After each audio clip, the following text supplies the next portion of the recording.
4, 3, 2, 1.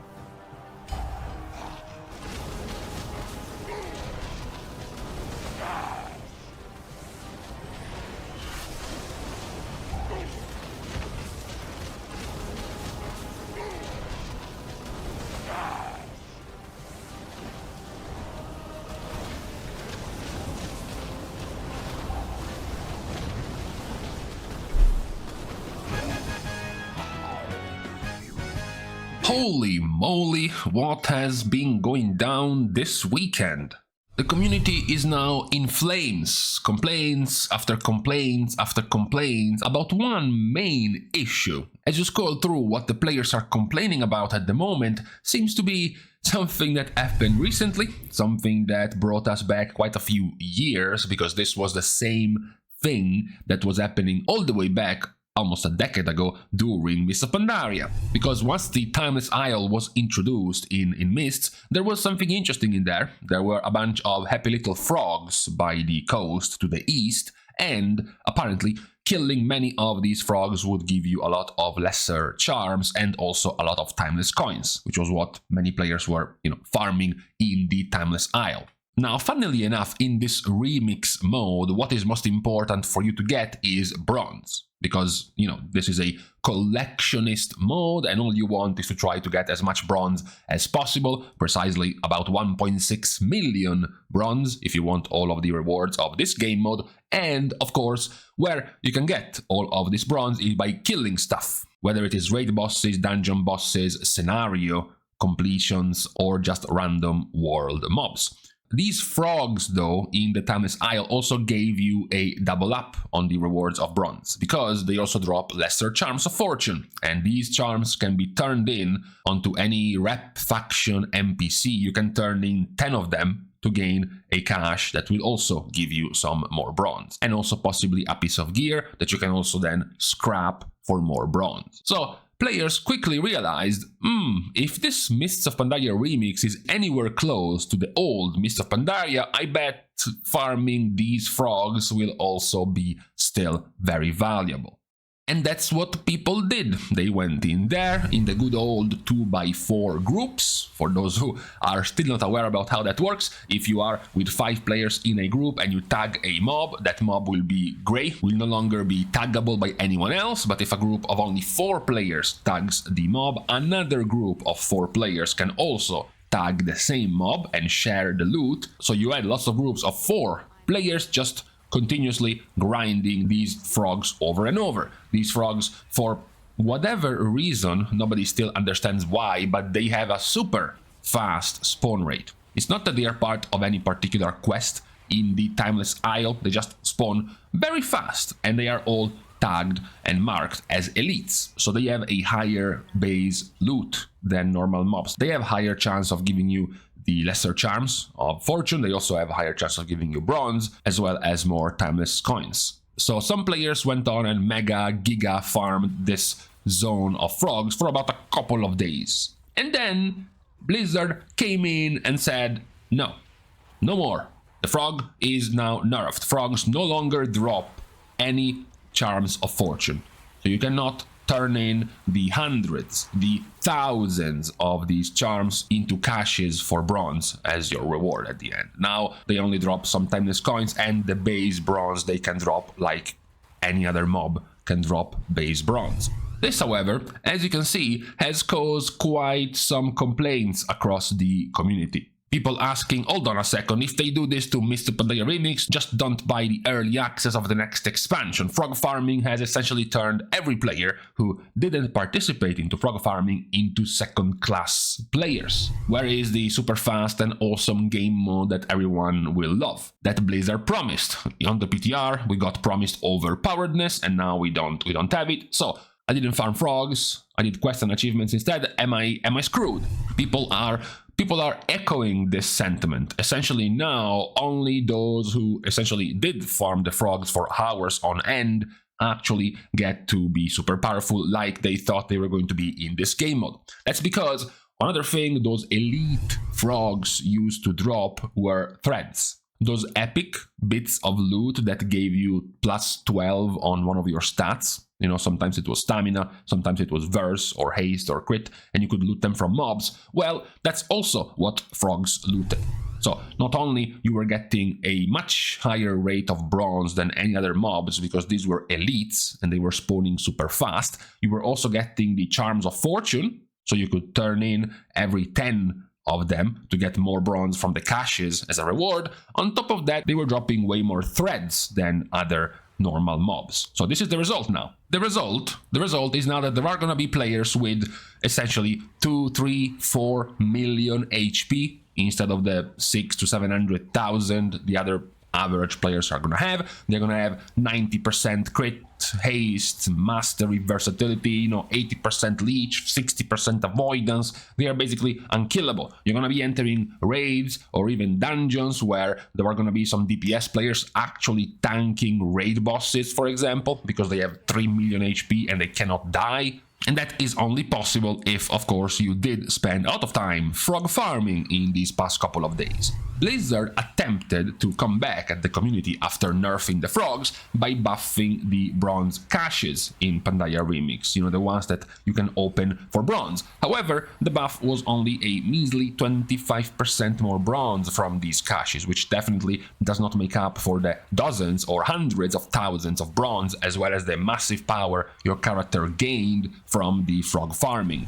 This wasn't even going to be that bad if we were just talking about the empowerment of certain players. If you could just ignore them, you're like, well, you know what, I'm just gonna do my own thing. Those players, okay, fine, they did the same thing that many other players do in WoW. They exploited early and often, and they were able to get an advantage. But at the end of the day, this is practically a PvE mode that I can play by myself for my own reward, so it's not that important. However, the other problem of this game mode that many players have started noticing already is the scaling. The problem is that in this game mode, Blizzard is allowing practically characters of any level, I think past level 15 for dungeons and scenarios and level 25, I think, for raids, to basically enter any mode in the game.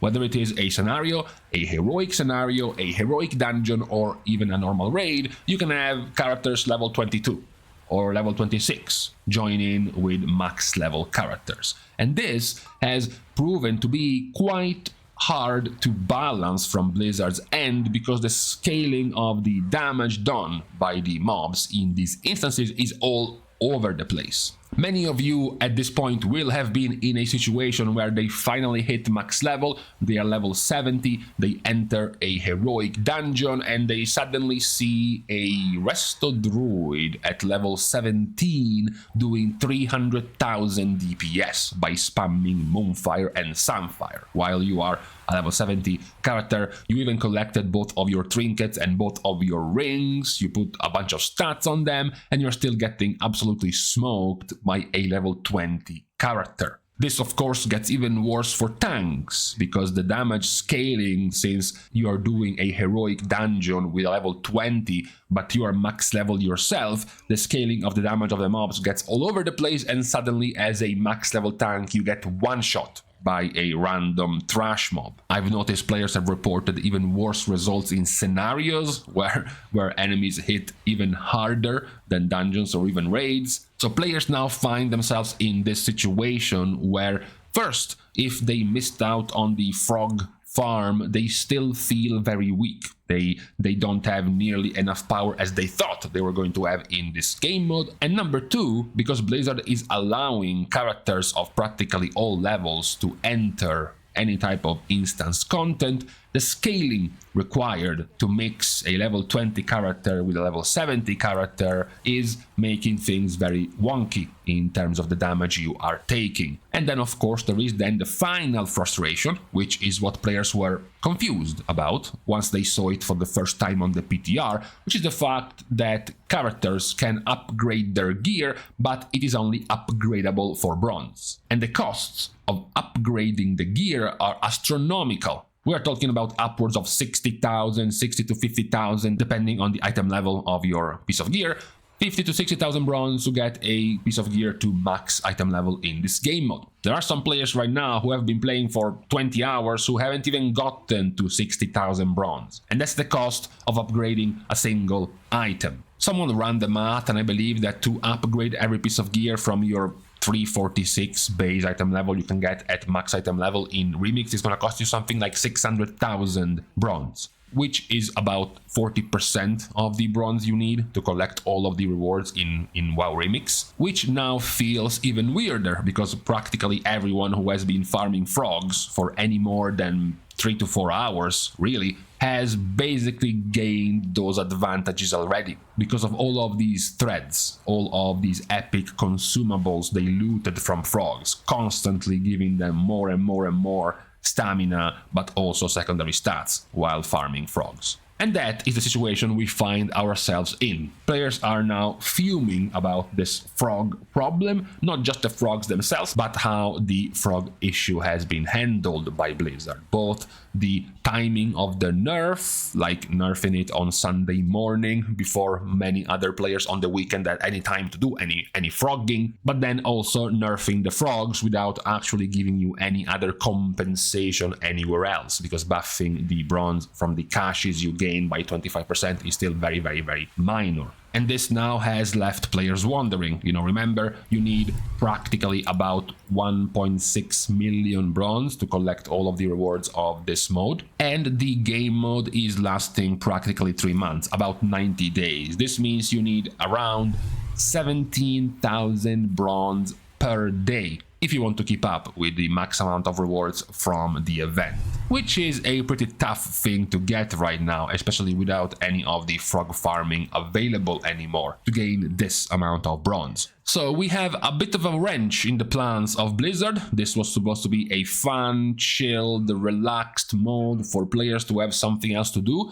before the release of the next expansion. And now, not even a week into this game mode, which is supposed to last for 3 more months, many players are dissatisfied. They are pissed off, angry or annoyed at how things have developed in just the first 3 to 4 days of this mode. So we will have to see what Blizzard plans to do to placate the anger of the community about how they handled this whole affair around frog farming in the last couple of days. I'm sure, thanks to all of the hopium circulating my body, that within the next few days or week at best, Blizzard will add some more countermeasures to make sure players gain more bronze and get more rewards in general from the game mode after this whole frog debacle. But for today, this was the recap of what went down this weekend in WoW Remix, Mist of Pandaria. So, on this Monday and beginning of the new week, we are now leaving each other. Thanks, of course, as usual, to all of the Patreon supporters for the contribution and the help to the growth of the channel, which can, as usual, also be done completely for free by liking and commenting down below, as well as subscribing to the channel itself. Now, with these things out of the way, thank you guys again for watching. See you guys tomorrow, and in the meantime, okay, I woke up and there is no sun. There are clouds, it's kind of cold, even enough to put my long pants back on. I don't mind it.